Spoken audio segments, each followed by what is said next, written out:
Hello दोस्तों, our study notes channel में आपका स्वागत है। दोस्तों, जैसा कि हमने पिछले 4 सेट करवाया है बिहार दरोगा का फुल लेंथ टेस्ट, 4 सेट का डिस्कशन भी करवा दिया है और आज हम 5वां सेट लेकर के आए हैं। और आपको पता होना चाहिए कि हमारा टेलीग्राम चैनल पे जो है यह सेट ऑनलाइन करवाया जाता है टेलीग्राम चैनल पे, और उसका डिस्कशन जो है हम आपको यूट्यूब के माध्यम से देते हैं। तो आज हमारा 5वां टेस्ट है, तो उसी को हम डिस्कस करेंगे और जो भी ऑप्शन को भी डील करेंगे, जो भी इम्पोर्टेंट फैक्ट निकलेगा वहाँ पे हम आपको डील करते हुए आगे बढ़ेंगे। तो आइए हम देखते हैं इसको कि कौन-कौन सा इम्पोर्टेंट यहाँ पे फैक्ट निकलेगा, उस पे हम चर्चा करेंगे। ऑप्शन को कैसे डील किया जाता है उसको बताएँगे और आप लोग को इसका सॉल्यूशन जो है हम करवाएँगे।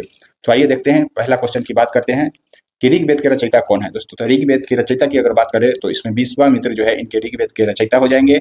नेक्स्ट है दोस्तों, इसका ऑप्शन की अगर बात करें तो वेद व्यास लिखा हुआ है, तो वेद व्यास जो है दोस्तों वेद के रचयिता किए थे। वेद के रचयिता वेद व्यास है। वही अगर अथर्ववेद की बात करें दोस्तों तो अथर्वण ऋषि जो है उसके रचयिता है, और वाल्मीकि की बात करें हम तो रामायण के रचयिता वाल्मीकि है। तो दोस्तों इसी प्रकार जो है हम सब क्वेश्चन को डील करते हुए आगे बढ़ेंगे। नेक्स्ट क्वेश्चन की अगर बात करें हम आपसे, और यहाँ से दोस्तों बिहार दरोगा में पूछ लिया गया क्वेश्चन है ऋग्वेद और वेद व्यास, यह दोनों क्वेश्चन जो है बिहार दरोगा के द्वारा पूछ लिया गया है। इसलिए हम वैसा ही क्वेश्चन सेट करते हैं ताकि एग्जाम में पूछा गया हो या एग्जाम में पूछने जाने की संभावना हो। दोस्तों हो सकता है आपसे यह ऋग्वेद पूछ दिया गया है, वेद व्यास पूछ दिया गया है, हो सकता है आपसे रामायण पूछ दिया जाए या फिर विश्वामित्र पूछ दिया जाए, आपको अथर्वण ऋषि पूछ दिया जाए, तो इसको ध्यान में रखना है।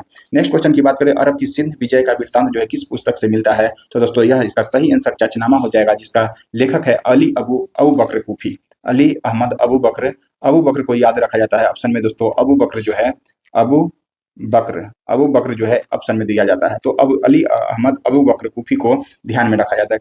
वही हम किताबुल हिंद की बात करें दोस्तों यहाँ से, तो अली यहाँ पे किताबुल हिंद अलबरूनी जो है अलबरूनी, अलबरूनी इसके लेखक है। नेक्स्ट क्वेश्चन की यहाँ पे देखिए, यहाँ पे रेहला जो है इब्न बतूता के द्वारा लिखा गया है, और यह जो है मोहम्मद बिन तुगलक के शासनकाल में आया था और एक पुस्तक की रचना करता है, और वह है रेहला, जो कि 14वीं सदी में आया था। यह भी क्वेश्चन पूछ लिया गया है कि इब्न बतूता किस सदी में आया, तो 14वीं सदी में। 1275 के मेंस में यह क्वेश्चन पूछा गया है।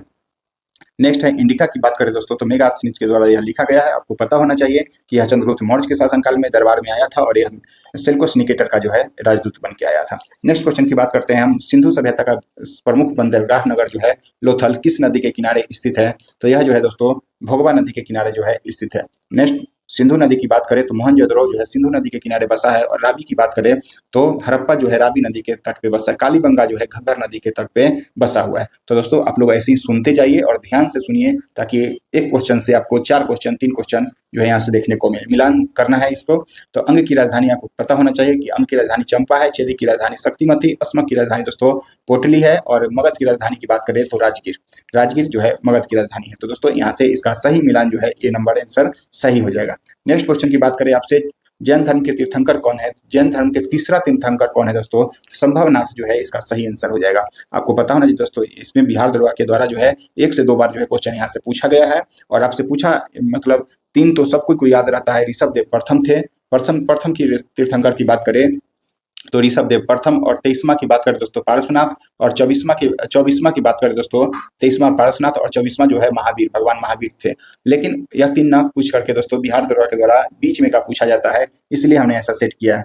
तो तीसरा तीर्थंकर जो है संभवनाथ, इसके प्रतीक चिन्ह की बात करें दोस्तों तो एक घोड़ा इनका प्रतीक चिन्ह है, उसी वही है दोस्तों। दूसरा तीर्थंकर की बात करें तो अजितनाथ, जिनका कि हाथी जो है प्रतीक चिन्ह है हाथी। नेक्स्ट है दोस्तों 22वां तीर्थंकर की बात करें तो अरिष्टनेमी, और इनका जो है प्रतीक चिन्ह शंख है। उसके बाद महावीर आपको पता ही होगा सब कोई को कि यह जो है दोस्तों 24वां तीर्थंकर है, 24वां तीर्थंकर महावीर, और इनका प्रतीक चिन्ह है दोस्तों महावीर का सिंह, सिंह जो है प्रतीक चिन्ह महावीर का। और पार्श्वनाथ की बात करें दोस्तों, पार्श्वनाथ के तो यह जो है 23वें तीर्थंकर के है पार्श्वनाथ, और इसका प्रतीक चिन्ह जो है सर्प हो जाएगा। तो दोस्तों ऐसा ध्यान में रखना है आप लोग को, बस सुनते जाइए और ध्यान से सुनिए, ताकि याद भी हो, रिवाइज भी आपको होते जाए यह चैप्टर से। नेक्स्ट हम बात करें आपसे कि अशोक के कलिंग आक्रमण का उल्लेख जो है दोस्तों को पता होना चाहिए कि अशोक ने 261 ईसा पूर्व में दोस्तों कलिंग पर आक्रमण किया, जिसका कि उल्लेख हम लोग को 13वां शिलालेख में जो है मिलता है।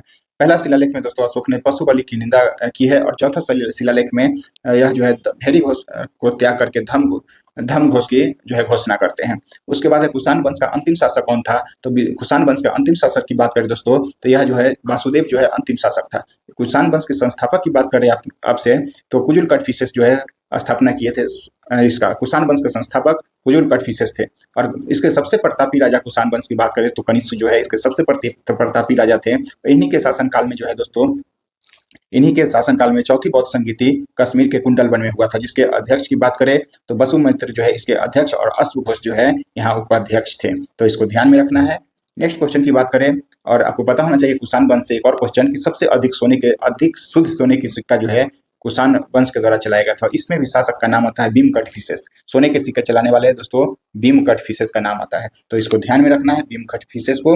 नेक्स्ट क्वेश्चन की बात करें दोस्तों, कुतुबुद्दीन ऐबक ने अपनी राजधानी कहाँ बनाया था? आपको पता होना चाहिए कि कुतुबुद्दीन ऐबक ने पहली अपनी दिल्ली सल्तनत की स्थापना करता है, अपनी पहला राजधानी जो है लाहौर बनाया। या अपना और जब इल्तुतमिश आते हैं दूसरे गद्दी पर बैठने के लिए, तो दूसरा शासक इल्तुतमिश तब जाकर के लाहौर से स्थानांतरित करके राजधानी दिल्ली बनाते हैं। तो इसीलिए वास्तविक संस्थापक दिल्ली सल्तनत का माना जाता है इल्तुतमिश को, क्योंकि यह दिल्ली को राजधानी बना करके जो है अपना शासन व्यवस्था को प्रारंभ किए थे। नेक्स्ट क्वेश्चन की बात करें आपसे, सुल्तान मोहम्मद बिन तुगलक का सबसे विवादास्पद कार्य क्या है? तो सबसे दोस्तों आपको पता होना चाहिए कि दिल्ली सल्तनत का सबसे विद्वान व्यक्ति जो है मोहम्मद बिन तुगलक था। सबसे पढ़े लिखे व्यक्ति, सबसे विद्वान व्यक्ति जो है यह मोहम्मद बिन तुगलक था। लेकिन इन्होंने 4 कार्य को चलाए और बैक टू बैक जो है असफल हो गया, जिसके कारण इनका थोड़ा सा आलोचना किया गया और इनको पागल सुल्तान का करके जो है संबोधित किया गया। जिसमें सबसे विवादास्पद कार्य जो था इनका राजधानी परिवर्तन। यह राजधानी परिवर्तन दिल्ली से देवगिरी करते हैं, दौलताबाद, जिसका बाद में नाम बदल करके देवगिरी रखा जाता है। तो इसका सबसे विवादास्पद कार्य आपसे पूछे जाए तो यह राजधानी परिवर्तन। ऐसा हुआ था ना कि जब दिल्ली से राजधानी परिवर्तन करके दौलताबाद जाते हैं और फिर से इनको पता चलता है कि दिल्ली में कोई आक्रमण करने वाला है, फिर से वहाँ वापस आते हैं दिल्ली।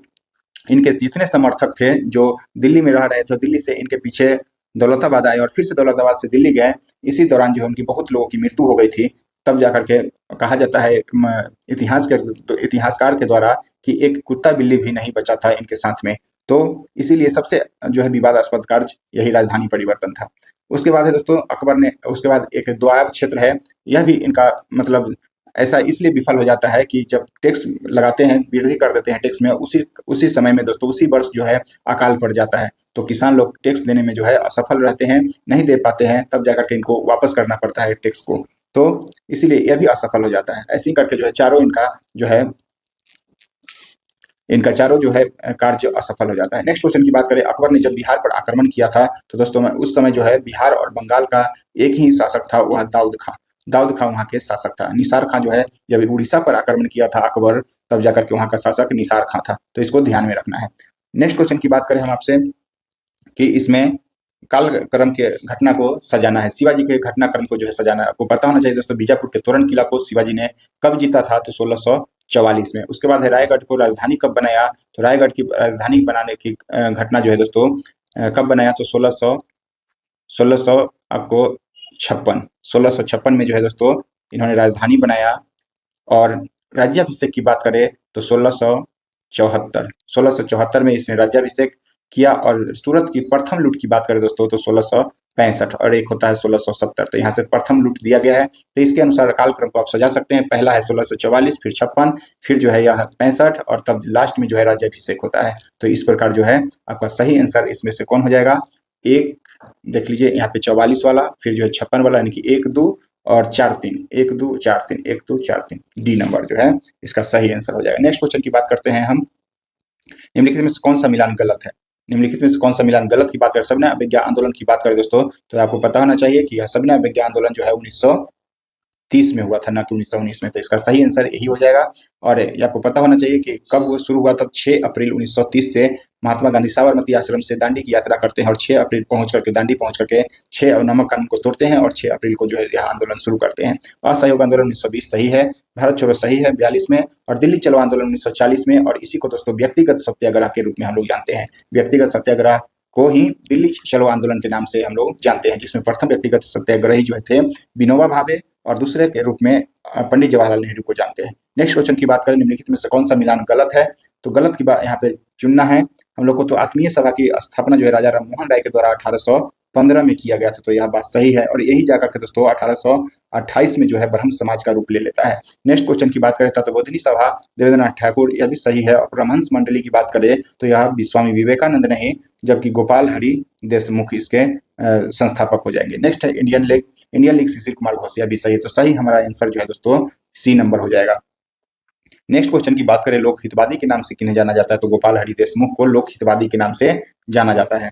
गोपाल हरि देशमुख को लोक हितवादी। और महात्मा गांधी के गुरु दोस्तों आपको पता होना चाहिए गोपाल कृष्ण गोखले। और गोपाल कृष्ण गोखले के गुरु जो है एम जी रनाडे गोपाल कृष्ण गोखले के गुरु, और एम जी रनाडे के गुरु जो है दोस्तों गोपाल हरि देशमुख थे। तो इनको ध्यान में रखना है। सोम प्रकाश पुस्तक के लेखक कौन है, तो ईश्वर चंद्र विद्यासागर, सबको पता होगा। और राजा राममोहन राय की बात करें तो दोस्तों संवाद कौमुदी जो है इनके राजा राममोहन राय के द्वारा लिखा गया। स्वामी दयानंद सरस्वती के द्वारा दोस्तों सत्यार्थ प्रकाश जो है स्वामी दयानंद सरस्वती के द्वारा जो है पुस्तक लिखा गया है।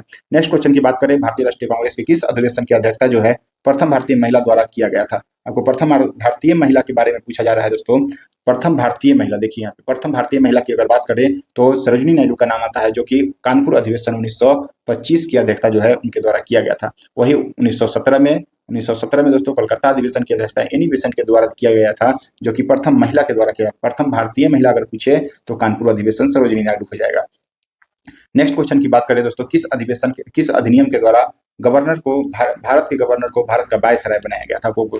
आपको पता होना चाहिए दोस्तों, हमने कई बार बता दिया है कि 1773 का जब रेगुलेटिंग एक्ट आया तो बंगाल के गवर्नर को इसमें बंगाल का गवर्नर जनरल कहा गया। वही बंगाल के गवर्नर जनरल को आगे चलकर 1833 के अधिनियम में भारत का गवर्नर जनरल बना दिया गया। और फिर जाकर के 1858 का अधिनियम आता है, तब जाकर के भारत के गवर्नर जनरल को दोस्तों भारत का वायसराय जो है बना दिया गया था। तो यहाँ पे ध्यान रखना है, यहाँ भारत के गवर्नर जनरल हो जाएगा, इसको ध्यान में रखना है। तो सही आंसर 1858 हो जाएगा। नेक्स्ट क्वेश्चन की बात करें संविधान सभा की प्रथम बैठक कब हुई थी।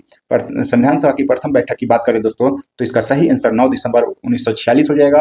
और दूसरी बैठक की बात करें तो 11 दिसंबर 1946 हो जाएगा। प्रथम बैठक में दोस्तों अस्थायी अध्यक्ष के रूप में सचिदानंद सिन्हा को जो है चुना गया था। और दूसरे बैठक में अस्थायी अध्यक्ष के रूप में डॉक्टर राजेंद्र प्रसाद को जो है चुना गया था। वही हम इस ऑप्शन की बात करें 26 नवंबर 1949 को, तो दोस्तों इसी दिन जो है हमारा संविधान को अंगीकार किया गया था, अपनाया गया था, गोद लिया गया था। और पूर्ण रूप से जाकर के 26 जनवरी 1950 में जो है हमारा संविधान बना था, तो दोस्तों लागू हुआ था। तो इसको ध्यान में रखना है। नेक्स्ट क्वेश्चन की बात करें आपसे कि निम्नलिखित में से कौन सा प्रारूप समिति के सदस्य नहीं है, इसको ध्यान रखना है, नहीं है। तो इसका सही आंसर हो जाएगा डॉक्टर राजेंद्र प्रसाद। डॉक्टर राजेंद्र प्रसाद जो थे प्रारूप समिति के अध्यक्ष नहीं थे, सदस्य नहीं थे। और इसके अध्यक्ष की बात करें दोस्तों तो भीमराव अंबेडकर की बात कर ले आपसे, तो इसके अध्यक्ष हो जाएंगे। नेक्स्ट क्वेश्चन की बात करें भारतीय संविधान की प्रस्तावना में उल्लेखित न्याय जो है निम्नलिखित में से कौन नहीं है। आपको पता होना चाहिए कि न्याय की संख्या जो है दोस्तों भारतीय प्रस्तावना में 3 प्रकार का न्याय का उल्लेख किया गया है, जिसमें आर्थिक, सामाजिक और राजनीतिक को उल्लेखित किया गया है। और धार्मिक जो है यहाँ पे नहीं है, क्योंकि हमको पता है कि हमारा देश जो है धर्मनिरपेक्ष देश है, तो धार्मिक का जो है कोई चर्चा नहीं किया गया है। नेक्स्ट क्वेश्चन की बात करें किस संविधान संशोधन के तहत जो है दोस्तों भारतीय संविधान के 8वीं अनुसूची में सिंधी भाषा को जोड़ा गया था। सिंधी भाषा को किस संविधान संशोधन के द्वारा जोड़ा गया था, तो आपको पता होना चाहिए जब संविधान लागू हुआ था दोस्तों तो 14 भाषा था। और 14 भाषा के 15वां भाषा के रूप में दोस्तों 21वां संविधान संशोधन 1967 के द्वारा जो है सिंधी भाषा को जोड़ा गया। वही आगे चल करके 71वां संविधान संशोधन 1992 को दोस्तों 3 भाषा को और ऐड कर दिया गया, जिसमें कि मणिपुरी, नेपाली और कोंकणी। इसको एक ट्रिक के रूप में दोस्तों याद रखिए, नमक को याद रखिए, न से नेपाली, म से मणिपुरी और क से कोंकणी। तो इस 3 भाषा को जो दोस्तों 71वां संविधान संशोधन 1992 में जोड़ा गया। और आपको एक और संविधान संशोधन भाषा से रिलेटेड आया, जो कि एक ट्रिक के रूप में ऐसे याद रखिए, 21 और 71 को जोड़ेंगे तो 92वां संविधान संशोधन आएगा। तो 92 संविधान संशोधन के तहत दोस्तों 4 भाषा और जोड़ा गया, जिसमें अपना बिहार का मैथिली और झारखंड का संथाली और बोडो, जम्मू कश्मीर का बोडो और डोगरी। तो इसको ध्यान में रखिए कि 4 भाषा यहाँ से भी जोड़ा गया था। नेक्स्ट क्वेश्चन की बात करें आपसे, निम्नलिखित में से कौन सा गलत की बात कर रहा है दोस्तों। विधि के समक्ष समता जो है अनुच्छेद 16 में है, नहीं, यह गलत है। यह जो है दोस्तों 14 में है, तो गलत, यही सही आंसर हो जाएगा। प्रेस की स्वतंत्रता दोस्तों इसको सुधार लेंगे, यह सी नहीं ए हो जाएगा। यहाँ पे प्रेस की स्वतंत्रता जो है अनुच्छेद 19 के ए में है। नेक्स्ट क्वेश्चन की बात करें, अस्पृश्यता का अंत जो है, इसका सही आंसर सही है 17 में, निजता का अधिकार 21 में, यह भी सही है।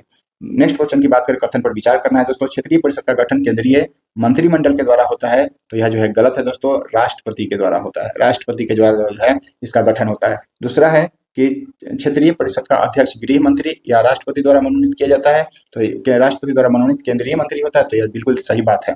नेक्स्ट है दोस्तों इसमें कि क्षेत्रीय परिषद का उपाध्यक्ष जो है संबंधित राज्य के राज्यपाल के होता है, तो नहीं दोस्तों यह गलत है, राज्यपाल नहीं जबकि सीएम होते हैं, यानी कि मुख्यमंत्री जो है उपाध्यक्ष होते हैं। तो इसका सही आंसर केवल 2 हो जाएगा, D number option. Next question की बात करें हम आपसे, निम्नलिखित में से राष्ट्रपति की विधायक शक्ति के अंतर्गत कौन आता है? विधायक शक्ति के अंतर्गत जो है धन विधायक आता है, धन विधायक जो है न्यायिक विधायक शक्ति के अंतर्गत आता है। उसके बाद नियुक्ति संबंधी अधिकार राष्ट्रपति को दिया गया है, इसमें प्रधानमंत्री की नियुक्ति, संघ लोक सेवा आयोग के अध्यक्ष की नियुक्ति जो है राष्ट्रपति के द्वारा किया जाता है। क्षमादान की शक्ति भी राष्ट्रपति को दिया गया है, वह विधायक अधिकार नहीं है। नेक्स्ट क्वेश्चन की बात करें आपसे कि मंत्रिपरिषद सामूहिक रूप से किसके प्रति जो है उत्तरदायी होता है? तो यह सामूहिक रूप से अगर आपसे पूछ रहा है तो यह लोकसभा के प्रति उत्तरदायी होगा। यही अगर सामूहिक रूप ना पूछ करके दोस्तों यहाँ पे व्यक्तिगत रूप से अगर पूछता तब जाके आंसर राष्ट्रपति हो जाता। राष्ट्रपति व्यक्तिगत रूप से राष्ट्रपति के प्रति जो है मंत्रिपरिषद उत्तरदायी होते हैं। नेक्स्ट क्वेश्चन की बात करें आपसे, संयुक्त बैठक की अध्यक्षता किसके द्वारा किया जाता है? तो दोस्तों आपको पता होना चाहिए कि भारतीय संविधान के अनुच्छेद 108 के तहत जो है संयुक्त अधिवेशन राष्ट्रपति के द्वारा जो है बुलाया जाता है और इसकी अध्यक्षता जो है लोकसभा अध्यक्ष के द्वारा किया जाता है, तो इसका सही आंसर डी हो जाएगा। नेक्स्ट क्वेश्चन की बात करें, महाधिवक्ता, महाधिवक्ता की नियुक्ति किसके द्वारा किया जाता है? तो अनुच्छेद 165 के तहत जो है दोस्तों राज्यपाल के द्वारा, इसके उल्लेख जो है महाधिवक्ता का उल्लेख 165 में किया गया है और इसका जो नियुक्ति है वह राज्यपाल के द्वारा किया जाता है, तो इसको ध्यान में रखना है। नेक्स्ट क्वेश्चन की बात करें दोस्तों, महान्यायवादी, अगर आपसे यहाँ पे महाधिवक्ता है और महान्यायवादी की नियुक्ति की बात करें तो राष्ट्रपति इसका सही आंसर हो जाएगा। नेक्स्ट क्वेश्चन की बात करें यहाँ पे कि भारतीय संविधान के किस अनुच्छेद के तहत आपातकाल के दौरान राज्य सूची पर जो है कानून बनाने की शक्ति संसद को है?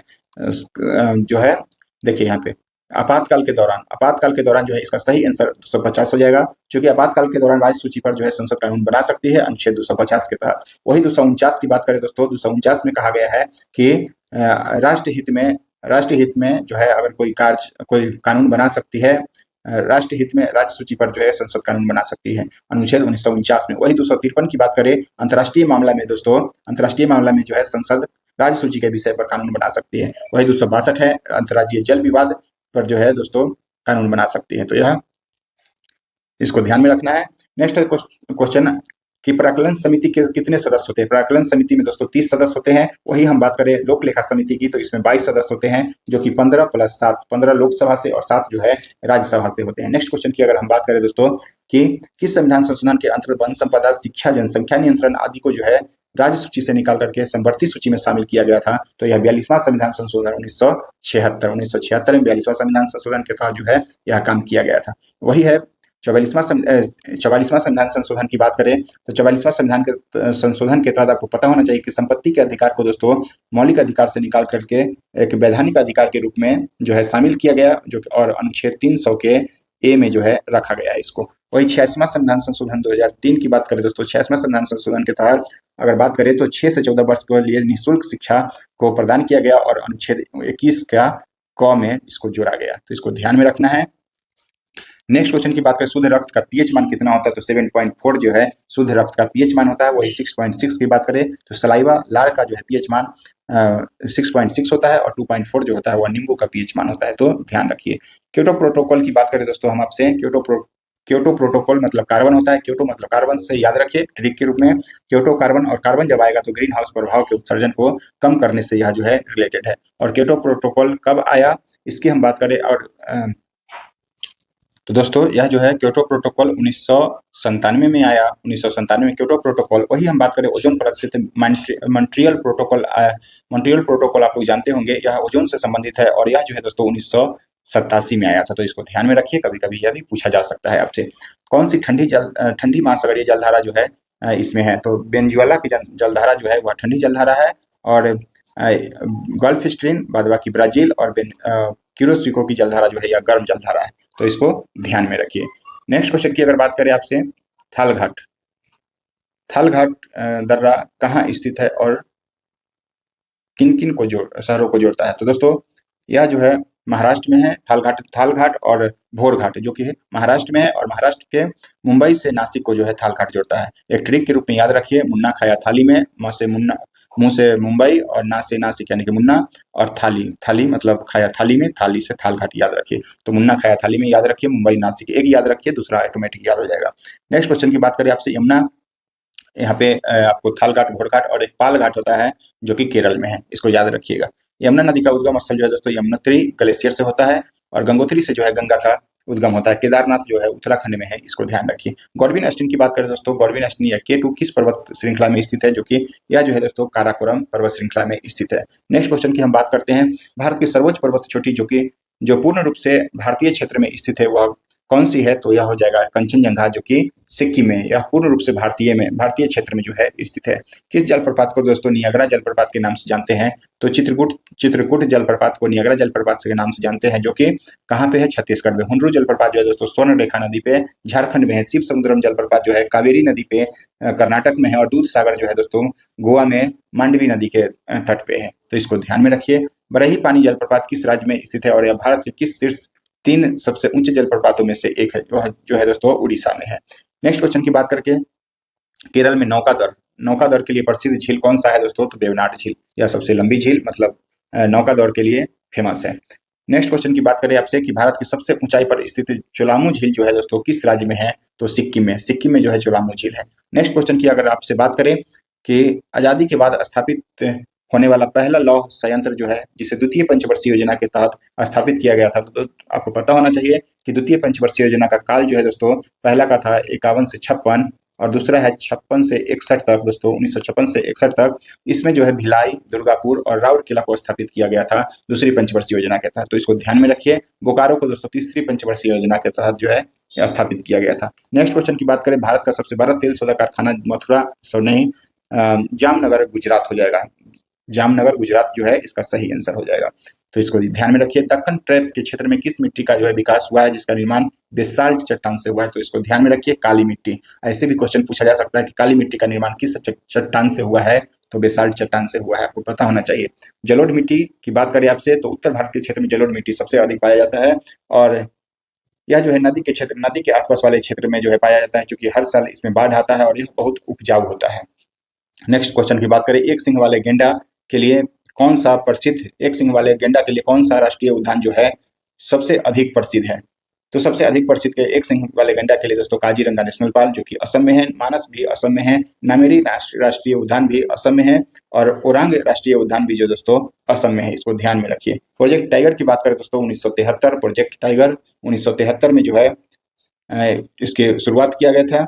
और 1972 की बात करें दोस्तों, पर्यावरण संरक्षण की बात करें 1972, और वन जीव संरक्षण की बात करें दोस्तों तो 1980। तो शब्द पर ध्यान रखिए, वन जीव संरक्षण, पर्यावरण संरक्षण 1972, और टाइगर रिजर्व जो है 1973, इसको ध्यान में रखिए। नेक्स्ट क्वेश्चन की बात करें आपसे, किस देश ने संयुक्त ऋण पर सहयोग हेतु भारत के साथ महत्वपूर्ण समझौता ज्ञापन, दोस्तों यह करेंट का क्वेश्चन है, तो यहाँ से ध्यान रखिए कि इसका कौन किया है, किस देश ने ऋण व्यवस्था पर की बात करें दोस्तों, ऋण व्यवस्था पर बात करें भारत के साथ कौन किया दोस्तों, जापान जो है ऋण व्यवस्था पर सहयोग के लिए समझौता किया है। उसके बाद है दोस्तों, भारतीय रिजर्व बैंक आरबीआई के द्वारा अक्टूबर 2025 में शुरू किए गए डिजिटल मुद्रा प्लेटफॉर्म का नाम क्या है, जिसे विशेष रूप से अंतर बैंक लेन देन यानी कि इंटर बैंक ट्रांजेक्शन के लिए जो है एक डिजाइन किया गया है, तो सीबीडीसी इंटरचेंज, इसको याद रखिए दोस्तों, यह पूछा जा सकता है। नेक्स्ट क्वेश्चन की बात करें कि जून 2025 में किस भारतीय शहर को यूनेस्को क्रिएटिव सिटीज नेटवर्क में जो है साहित्य शहर के रूप में जो है नामित किया गया, तो कोझिकोड याद रखिए इसको। उसके बाद है दोस्तों, रेलवे बोर्ड के सीईओ एवं अध्यक्ष के रूप में किसे नामित किया गया है, तो सतीश कुमार जो है अभी रेलवे बोर्ड के वर्तमान सीईओ और अध्यक्ष है। पीयूष गोयल की बात करें तो यह जो है इसके रेल मंत्री है अभी वर्तमान में। नेक्स्ट क्वेश्चन की बात करें, 2025 में G20 शिखर सम्मेलन की मेजबानी जो है दक्षिण अफ्रीका द्वारा अभी किया जाएगा, 2-4 दिन बाद 22 नवंबर के आसपास में जो है दोस्तों यह बैठक होगा।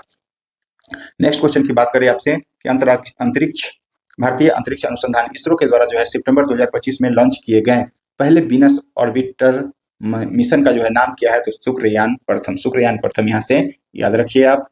नेक्स्ट क्वेश्चन की बात करें आपसे, मई 2025 में किस राज्य सरकार ने वन डिस्ट्रिक्ट वन स्पोर्ट्स पहल के तहत जो है हर जिले में अत्याधुनिक खेल अकादमी स्थापित करने की घोषणा की है, तो यह जो है उत्तर प्रदेश के द्वारा किया गया है।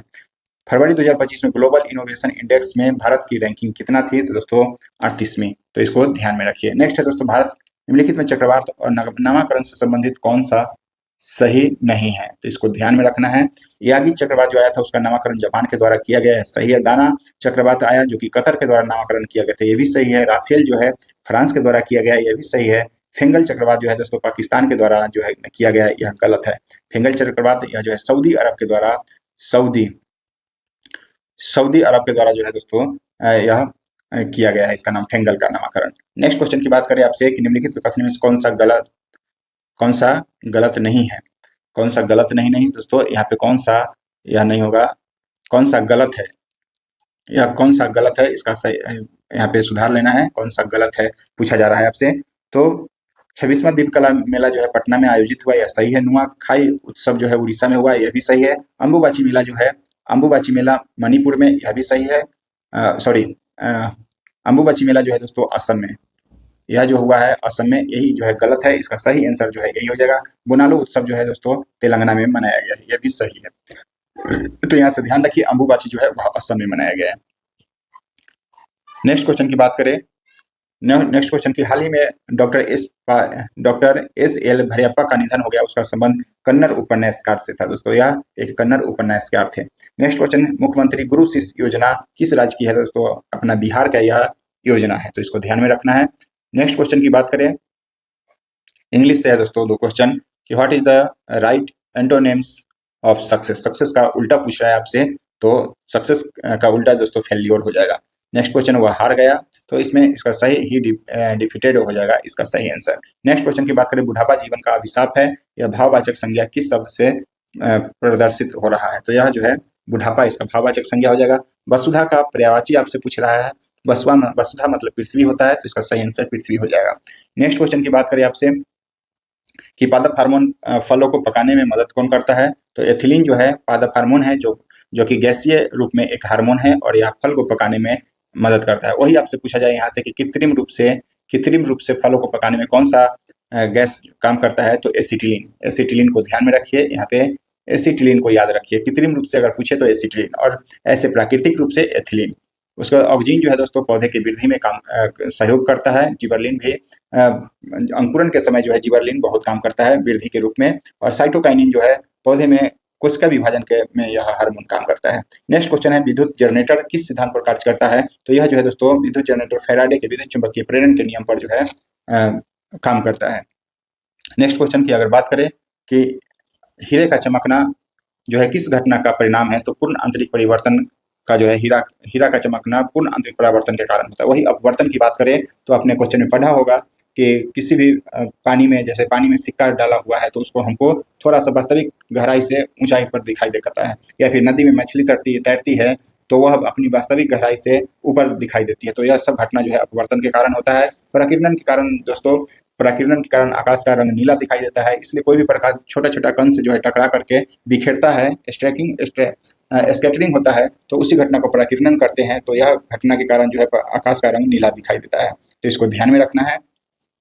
नेक्स्ट क्वेश्चन की बात करें यहाँ पे कि नेक्स्ट क्वेश्चन में हम बात करेंगे कि कौन सा कार्बन का एक अपरूप है जिसमें जो है मुक्त इलेक्ट्रॉन, फ्री इलेक्ट्रॉन होते हैं, जो बिजली का अच्छा सुचालक होता है? तो दोस्तों ग्रेफाइट जो है बिजली का अच्छा सुचालक होता है, और यह इसमें जो है एक फ्री इलेक्ट्रॉन के कारण ऐसा होता है, मुक्त इलेक्ट्रॉन होता है। इसका जो है आप हाइब्रिडाइजेशन होता है sp2, इसमें होता है दोस्तों कार्बन और कार्बन, एक कार्बन के साथ कार्बन, मतलब कार्बन के साथ जो होता है दोस्तों 4 कार्बन में 3 ही के साथ इसका जुड़ा हुआ रहता है। एक इलेक्ट्रॉन जो है दोस्तों, एक इलेक्ट्रॉन फ्री रहता है।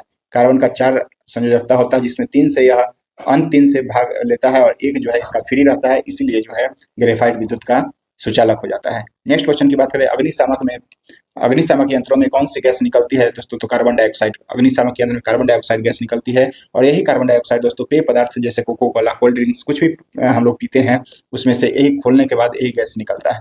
नेक्स्ट क्वेश्चन की बात करें, हैबर प्रक्रिया के द्वारा दोस्तों अमोनिया जो है बनाया जाता है। अमोनिया हैबर प्रक्रिया के द्वारा जो है बनाया जाता है, हैबर विधि से। नेक्स्ट क्वेश्चन की बात करें, गलेना और लिथार्ज किसका अयस्क है दोस्तों? कौन सा धातु का अयस्क है? तो यह जो है सीसा का अयस्क है। गैसों का विसरण का नियम जो दिए थे वह ग्राहम दिए थे। ग्राहम जो है गैसों का विसरण का नियम दिए थे। नेक्स्ट क्वेश्चन की अगर बात करें आपसे कि बंद अर्थव्यवस्था का अर्थ क्या है। बंद अर्थव्यवस्था का अर्थ है दोस्तों ना तो निर्यात और ना ही आयात, मतलब पूर्ण रूप से क्लोज। तो यह इसका सही आंसर यह हो जाएगा। नेक्स्ट क्वेश्चन की बात करें, वह दर जिस पर वाणिज्य बैंक जो है अपनी उपकालिक जरूरतों को पूरा करने के लिए आरबीआई से उधार लेता है। जब आरबीआई से उधार ले रहा हो तो दोस्तों रेपो रेट हो जाएगा, और जब कभी आरबीआई कमर्शियल बैंक से उधार लेता है तब उसको रिवर्स रेपो रेट कहते हैं। तो इसको ध्यान में रखना है। नेक्स्ट क्वेश्चन की बात करें, किसी अर्थव्यवस्था में प्राथमिक क्षेत्र के अंतर्गत कौन आता है, तो कृषि और वानिकी जो है दोस्तों, फॉरेस्ट्री, एग्रीकल्चर और फॉरेस्ट जो है प्राथमिक सेक्टर के अंतर्गत आता है, और विनिर्माण वस्तु जो है वह द्वितीय के अंतर्गत आता है। बाद बाकी बैंकिंग और परिवहन संचार जो है तृतीय सेक्टर के अंतर्गत आता है। तो इसको ध्यान में रखिए। गरीबी हटाओ का नारा जो है दोस्तों इंदिरा गांधी के द्वारा पंचमी पंचवर्षीय योजना के अंतर्गत 1974 से 78 में जो है यह दिया गया था। नेक्स्ट क्वेश्चन की बात करें, दोस्तों, भारत में राष्ट्रीय आय, नेशनल आय का अनुमान लगाने का जिम्मेदारी किस संस्था को है, तो दोस्तों राष्ट्रीय सांख्यिकी कार्यालय यानी कि एनएसओ। अब जो है दोस्तों इसका नाम बदल करके 2019 में एनएसएसओ कर दिया गया है। एनएसएसओ, पहले सीएसओ और एनएस इस दोनों को मिला दिया गया, एनएसओ और सीएसओ यह दोनों को मिला करके दोस्तों एनएसएसओ कर दिया गया 2019 में। और एनएसओ की स्थापना की बात करें दोस्तों तो 1950 में एनएसओ की स्थापना किया गया था। वही हम नीति आयोग की बात करें दोस्तों तो 1 जनवरी 2015 को नीति आयोग की स्थापना हुआ था। तो दोस्तों यह पूछा गया क्वेश्चन है, तो आप ध्यान में रखिए इस बात को। नेक्स्ट है अब मैथ्स से क्वेश्चन। मैथ्स का क्वेश्चन है, इसको भी हम लोग देख लेंगे अच्छे से। आइए, तो थोड़ा सा इसमें हमको लिखना पड़ेगा, तो देखते हैं। यहाँ पे एक व्यक्ति ने बैंक से 12,000 रुपए की राशि 6% की वार्षिक दर पर 2 वर्ष के लिए उधार ली, तो कुल कितनी राशि जो है मिश्र धन के रूप में बैंक को वापस करेगी। दोस्तों यह देख लीजिए, पहले की साधारण ब्याज है या चक्रवृद्धि ब्याज। तो यह जो है कुछ नहीं लिखा गया, इसका मतलब साधारण ब्याज है। चक्रवृद्धि ब्याज रहता है तो कुछ लिया जाता है आपसे। तो सीधा फॉर्मूला दोस्तों 12,000 मूलधन है यहाँ पे, तो हम लोग पता होगा कि चक्रवृद्धि ब्याज बराबर कितना होता है, मूलधन गुने समय गुने दर, तो बटा 100। तो 12,000 हो जाएगा यहाँ पे मूलधन, उसके बाद 6% कितना वर्ष है दोस्तों, तो 2 वर्ष टाइम है, और बटा में कितना करना है तो 100। यह हमारा जो है एसआई निकल जाएगा, यानी कि एसआई निकल जाएगा, यह साधारण ब्याज हम लोग का निकल जाएगा। यहाँ पे 100 होता है, तो 100 2 जीरो से 2 जीरो खत्म, यानी कि 1200 बचा। अब 1200 इसको 6 दूना 12 और 12 12 12 44, यानी कि 144। 1440 जो है हमारा क्या निकला, तो ब्याज निकला, साधारण ब्याज निकला 1444। अब हम लोग को पूछ क्या रहा है, मिश्र धन। मिश्र धन उसको बोलते हैं मूलधन प्लस ब्याज। मूलधन प्लस ब्याज को जो है दोस्तों मिश्र धन बोलते हैं। तो हमारा मूलधन कितना था, तो 12,000 जो था दोस्तों हमारा मूलधन था, इसीलिए सही आंसर हम लोग का जो हो जाएगा यहाँ पे 13,440 सही आंसर हो जाएगा। नेक्स्ट क्वेश्चन की बात करें हम आपसे, किसी वार्षिक ब्याज दर रेट पर 1,000 की वार्षिक राशि 2 वर्ष में चक्रवृद्धि ब्याज पर जो है इतना हो जाती है, तो यानी कि 1210 हो जाती है। 1,000 की राशि 2 वर्ष में 1210 हो जाती है, तो उसका ब्याज रेट जो है चक्रवृद्धि ब्याज के ऊपर निकालना है। तो आप लोग ऐसे भी निकाल सकते हैं। देखिए मूलधन कितना है यहाँ पे, तो 1,000 मूलधन है, और चक्रवृद्धि ब्याज कितना है, देखिए 1,000 मूलधन, और 2 वर्ष में चक्रवृद्धि ब्याज पर इतना हो जाता है, यानी कि यह मिश्र धन दिया गया है। मिश्र धन दिया गया है 1210। अब 1,000 का जो है 1210 हो जा रहा है। आप ऐसे भी रेट निकालने के लिए क्या करेंगे, तो यह मूलधन हो गया और यह जो है मिश्र धन हो गया, इसका रेशियो देख लेंगे। रेशियो देखिए तो 0 से 0 खत्म, यानी कि 100 का 121 है, 100 और 1 से 121। आप ऐसे भी देख सकते हैं, स्क्वायर 2 वर्ष दिया गया है, तो यानी कि किसी का स्क्वायर होकर के यह बना होगा 10 से 11, यानी कि यहाँ पे आप देखिएगा 10 रुपया का समान था मूलधन, और ब्याज के रूप में बन करके 11 रुपया हो गया। यानी कि यहाँ से हमको ब्याज कितना मिला, तो 1 रुपया का ब्याज मिला, और कितना पर मिला, तो 10 रुपया पर जो है मिला। दोस्तों यही जो है 10% हमारा आंसर हो जाएगा, तो इसका सही आंसर 10% हो जाएगा। तो इजी था, बस समझने का फेर है। थोड़ा फार्मूला हम इसमें यूज नहीं करते हैं, अपना ट्रिक से बनाते हैं। जिनको फार्मूला से बनाना होगा वो फार्मूला याद करके आप वैल्यू पुटिंग करके बना सकते हैं। बाद बाकी यह इजी तरीका है, बस केवल रेशियो यहाँ से निकाल दीजिए और यहाँ इसका वैल्यू निकाल लीजिए। नेक्स्ट है दोस्तों, ए की कार्य क्षमता बी से दुगुनी है। देखिए ए है कार्य क्षमता और बी है काम करने वाला, 2 व्यक्ति है, ए है और बी है। क्या कह रहा है कि बी से दुगुनी है ए की कार्य क्षमता, यानी कि बी का 1 होगा तो बी से दुगुनी, यानी कि बी का 1 है तो ए का कितना होगा, 2 होगा। और यह रेशियो हम ले लेंगे, यह कार्य क्षमता यानी कि इफिशियंसी हो गया इसका। अब इफिशियंसी दोनों, उसके बाद क्या कहते हैं, यदि दोनों मिलता है तो दोनों मिलाकर के इफिशियंसी कितना हो गया, 3 हो जाएगा। 2 a + 1 3, और तीन एफिशिएंसी हो गया दोनों मिला करके, और 18 दिन में पूरा करता है। 18 दिन में पूरा करता है, तो 18 दिन में पूरा करता है। एक दिन का एफिशिएंसी 3 है। एक दिन में मान लीजिए कि 3 काम करता है दोनों मिल करके, तो 18 दिन में कितना काम करेगा? तो 54 काम करेगा। अब पूछ रहा है कि ए अकेला उस काम को कितना दिन में करेगा। तो ए की एफिशिएंसी कितना है? 2 है। टोटल काम कितना है? 54। तो 2 से भाग दे देंगे हम, तो इसका सही आंसर जो है 27 हो जाएगा। सही आंसर इसका 27 हो जाएगा। नेक्स्ट क्वेश्चन की बात करें, यदि किसी कोड भाषा में दोस्तों, या रीजनिंग का है, कोड भाषा में लिखा गया है कि ए को बी, एप्पल को बी क्यू, सब में दोस्तों एक एक प्लस ऐड कर दिया गया है। ए को बी लिख दिया गया है, पी को क्यू, पी को फिर से क्यू, तो सब में एक एक बढ़ा करके लिखा गया, तो हम लोग भी एक एक बढ़ा करके लिख देंगे। ओ के बाद कितना होता है? 15 के बाद 16, यानी कि पी हो जाएगा। ओ के बाद पी, फिर आर के बाद एस, ए के बाद बी, एन के बाद एम, जी के बाद एच और ई के बाद एफ। अब ऐसा ऑप्शन कौन है उसको ढूंढ लीजिए। P S B M, P S B, P S B M, M N, N के बाद ओ हो जाएगा दोस्तों, सॉरी यहाँ पे ओ हो जाएगा। ओ और एच एफ, सी नंबर जो है इसका सही आंसर हो जाएगा। नेक्स्ट क्वेश्चन हम ब्लड रिलेशन से है। रमेश और सुरेश भाई है। देखिए इसको बनाएंगे कैसे, तो रमेश और सुरेश दोनों क्या है? भाई है। उसके बाद क्या कहता है कि रीना और सीमा बहनें हैं। रीना रीना और सीमा, देखिए रीना और सीमा जो है दोनों क्या है? बहन है। और उसके बाद कहता है रमेश का बेटा जो है सीमा का भाई है। यह रमेश जो है दोस्तों इसका बेटा अगर कोई है तो वह इसका बेटा, रमेश का बेटा सीमा का भाई है। यानी कि इसका कोई बेटा होगा जो कि सीमा का भाई है। यह सीमा जो है यहाँ पे इसका यह भाई है, तो यानी कि इसका भाई है, मतलब ये बहन हो जाएगा। और जब बहन, ये बहन होगा तो ये दोनों आपस में बहने हैं, तो ये भी बहन हो जाएगा। तो पूछ रहा है इसमें क्या कि सुरेश का रीना से क्या संबंध है? सुरेश का दोस्तों इस रीना से क्या संबंध है? तो जब इसका बेटा का बहन, या दोनों बहन भाई बहन हो जाएगा दोस्तों, तो यह दोनों रमेश और सुरेश जो है भाई है आपस में, तो इसका बेटी जो हो जाएगा यह क्या हो जाएगा? इसकी भतीजी। यानी कि पूछ रहा है कि सुरेश का रीना से, तो सुरेश जो हो जाएंगे रीना से किस तरह संबंधित? तो यह चाचा हो जाएंगे। चाचा इसका सही आंसर हो जाएगा। नेक्स्ट क्वेश्चन की बात करें, मित्र राष्ट्रों के समूह में का हिस्सा कौन सा देश नहीं है? तो दोस्तों जापान जो है इसका सही आंसर हो जाएगा। जापान जो है, जापान के साथ इटली और जर्मनी जो है धुरी राष्ट्र में ये लोग आते हैं। जापान, जर्मनी और इटली जो है धुरी राष्ट्र में के अंतर्गत आते हैं। मित्र राष्ट्र में सोवियत संघ, संयुक्त राज्य अमेरिका और ग्रेट ब्रिटेन जो है आते हैं। नेक्स्ट क्वेश्चन की हम बात करें, हिटलर की आत्मकथा। दोस्तों बिहार दरोगा में जो है ना, आपको 2 क्वेश्चन वर्ल्ड हिस्ट्री से पूछा जाता है, तो इसलिए हमने भी 2 क्वेश्चन इसमें ऐड किया। बिल्कुल हम ऐसा सेट करते हैं क्वेश्चन कि जैसा एग्जाम में सेट होता है, जैसा एग्जाम में क्वेश्चन पूछा जाता है वैसा ही, बिल्कुल हम वैसा ही सेट करते हैं। आप लोग देखे भी होंगे, आप क्वेश्चन बैंक उठा करके देखिए, आपको मतलब उसी के आसपास जो है मेरा सेट मिलेगा। मतलब बिल्कुल एग्जाम पैटर्न, कोई भी हम आलतू फालतू क्वेश्चन नहीं सेट करते हैं। जो बिहार दरोगा का हॉट टॉपिक रहता है उसी से चाहते हैं, मेरा कोशिश रहता है कि उसी के आसपास से टॉपिक से जो है क्वेश्चन हम सेट करें। तो दोस्तों आप लोग जो भी अगर लोग टेस्ट नहीं लगाते होंगे, एक बार जरूर मेरे चैनल पर आकर के टेस्ट लगा करके देखिए, और बहुत आपको बेनिफिट होगा। और हमने आपको आज से डेली होमवर्क टारगेट सीरीज एक लंच किया हूँ, जिसमें बिल्कुल जीरो लेवल से रात में 9 बजे से, दोस्तों रात में 9 बजे से हमने बिहार दरोगा, एईडीओ, बिहार एसएससी, सचिवालय सहायक, ये सबको जो है दोस्तों आगे आगामी जितना भी एग्जाम आने वाला है सबको ध्यान में रखते हुए, लुसेंट, साइंस, रेलवे एसपीडी जो सामान्य अध्ययन का होता है, उसके बाद करेंट अफेयर एसपीडी, सबको दोस्तों 60 दिन के में करवाने का टारगेट रखा है, जो कि हम इसको 40 दिन में करवाएंगे और प्लस 20 दिन में इसको टोटल क्विक रिवीजन करवाएंगे। तो आपको डेली होमवर्क टारगेट दिया जाएगा, आपको पढ़ के आना है, और रात में 1 घंटा जो है दोस्तों आपको टेस्ट मारना है। तो यहाँ पे हम ऐसा बैच आज शुरू किए हैं, आज से शुरू है। डेली होमवर्क टारगेट आपको आज दे दिया गया है टारगेट।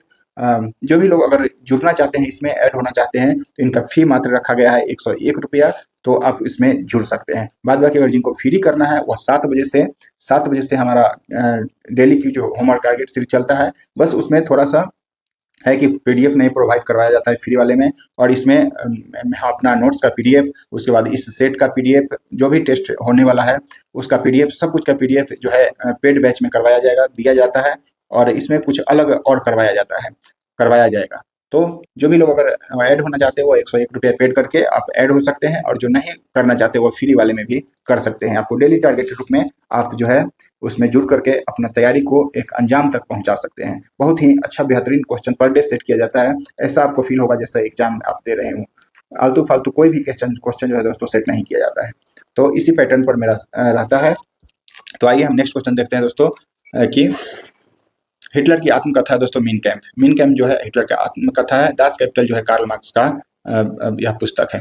नेक्स्ट क्वेश्चन की बात करें, पादप कोशिका जो है, पादप कोशिका की कोशिका भित्ति किसकी बनी होती है? तो यह जो है दोस्तों सेलुलोज की बनी होती है। और कवक का जो है दोस्तों कवक का कोशिका भित्ति काइटिन की बनी होती है। तो इसको ध्यान में रखिए आप लोग। डेंगू ज्वर जो होता है किस मच्छर के काटने से होता है? तो एंडीज मच्छर के काटने से जो है दोस्तों डेंगू ज्वर होता है। उसके बाद दूध का सफेद रंग किस प्रोटीन के कारण होता है? केसिन रंग के कारण, केसिन प्रोटीन के कारण दोस्तों जो है दूध का सफेद रंग होता है। और दूध में दोस्तों रेनिन एंजाइम होता है जो कि पाचन में, दूध पाचन में सहायक करते हैं। और केरोटीन जो होता है वह दूध का पीला रंग के कारण दोस्तों उसमें केरोटीन प्रोटीन के कारण पीला रंग होता है दूध का। दूध में रेनिन एंजाइम पाया जाता है। तो इसको ध्यान में रखिए आप लोग। नेक्स्ट क्वेश्चन की बात करें आप लोग कि खुरदरा एंडोप्लाज्मिक रेटिकुलम यह जो है मुख्य रूप से किस कार्य के लिए जिम्मेदार होता है? तो स्रावित होने वाले प्रोटीन संश्लेषण के रूप में या पैकेजिंग करने के रूप में दोस्तों यह जिम्मेदार होता है। इसका सही आंसर यह हो जाएगा। उसके बाद है, यदि चलती हुई वस्तु के वेग को दुगुना कर दिया जाए तो उसके गतिज ऊर्जा में कितने हो जाएगी? तो आपको पता होना चाहिए कि काइनेटिक एनर्जी बराबर होता है दोस्तों half m v square. Kinetic energy बराबर दोस्तों हाफ एम वी स्क्वायर। देखिए हाफ एम वी स्क्वायर कह रहा है क्या यहाँ पे कि वस्तु के वेग को केवल दुगुना करना है। वेग है यहाँ पे और वेग स्क्वायर में है तो कितना गुना हो जाएगा? तो केवल वेग को दुगुना करिएगा दोस्तों तो हमारा 4 गुना जो है बढ़ जाएगा, 4 गुना गतिज ऊर्जा बढ़ जाएगा। देखिए यहाँ पे दुगुना करिएगा, 2 को दुगुना तो 4, काइनेटिक एनर्जी जो है 4 गुना बढ़ जाएगा। तो इसको ध्यान में रखिए। नेक्स्ट क्वेश्चन है दोस्तों, इंद्रधनुष जो बनता है उसका मुख्य कारण क्या है? तो इसमें प्रकाश का पूर्ण आंतरिक परिवर्तन होता है, परावर्तन और उसके बाद अपवर्तन भी होता है और वर्ण विक्षेपण की भी घटना, तीनों घटना के द्वारा जो है इंद्रधनुष या रेनबो का जो है बनने का मुख्य कारण है। नेक्स्ट क्वेश्चन है, घरेलू विद्युत सर्किट में विद्युत फ्यूज का जो है उपयोग किस सिद्धांत पर कार्य करता है? यह है विद्युत धारा का तापीय प्रभाव यानी कि हीटिंग इफेक्ट के कारण होता है। कौन सा रंग प्रिज्म द्वारा जो है सबसे कम विचलित होता है? आपको पता होना चाहिए कि प्रिज्म जो बनता है दोस्तों, प्रिज्म जो बनता है इसमें आपको पता होना चाहिए कि कोई भी प्रकाश इधर से आता है और ऐसे टकरा करके दोस्तों 7 भागों में जो है 7 भागों में बिखर जाता है, जो कि बैनिया पिनाला ऊपर में रेड होता है। तो आप देख रहे हो कि प्रकाश ऐसे आ रहा है। सबसे ज्यादा कौन बिखेर रहा है दोस्तों? सबसे ज्यादा जो बिखेरता है वह नीचे वाला बिखेरता है। नीचे वाला बिखेरता है तो वह बैगनी होता है और सबसे कम विचलित जो होता है वह रेड होता है। तो यहाँ पे पूछा गया है सबसे कम विचलित, तो रेड जो है यानी कि लाल रंग सबसे कम विचलित होता है। सबसे अधिक विचलित होने वाला बैगनी हो जाएगा। तो इसको ध्यान में रखिए। नेक्स्ट क्वेश्चन की बात करें, जब ध्वनि एक माध्यम से दूसरे माध्यम में जाती है तो कौन सी विशेषता जो है अपरिवर्तित रहती है? दोस्तों आवृत्ति, फ्रीक्वेंसी जो है इसका नहीं बदलता है। नेक्स्ट क्वेश्चन की बात करें, थर्मोडायनेमिक्स का पहला नियम जो है किस सिद्धांत पर कार्य करता है, किस सिद्धांत से संबंधित है? तो दोस्तों ऊर्जा संरक्षण से जो है यह संबंधित है। तो इसको ध्यान में रखिए, यह एक आध बार पूछा गया है बिहार दरोगा में। नेक्स्ट क्वेश्चन की हम बात करें दोस्तों कि ओम का नियम किन के बीच जो है संबंधित है? दोस्तों ओम का नियम कहता है भी समानुपाती आई, और यहाँ से समानुपाती है आपको, तो समानुपाती चिन्ह अगर हटाते हैं तो आर जो है यहाँ पे कांस्टेंट हो जाता है, जो कि रेसिडेंस प्रतिरोध के रूप में हम लोग जानते हैं। भी बराबर आई आर, जो कि यह किससे रिलेटेड है? तो धारा और विद्युत। देखिए यहाँ पे विभवांतर आई हो गया यहाँ पे विद्युत धारा, और विभवांतर भी, यह दोनों के बीच जो है संबंध स्थापित करता है। चिली देश की राजधानी की बात करें दोस्तों आपसे, तो सेंटियागो जो है चिली देश की राजधानी है। पेरू की राजधानी लीमा है, और उसको मोंटेवीडियो जो है कहाँ की राजधानी है? तो मोंटेवीडियो की उरुग्वे की राजधानी मोंटेवीडियो, और कराकस जो है वेनेजुएला की राजधानी कराकस है।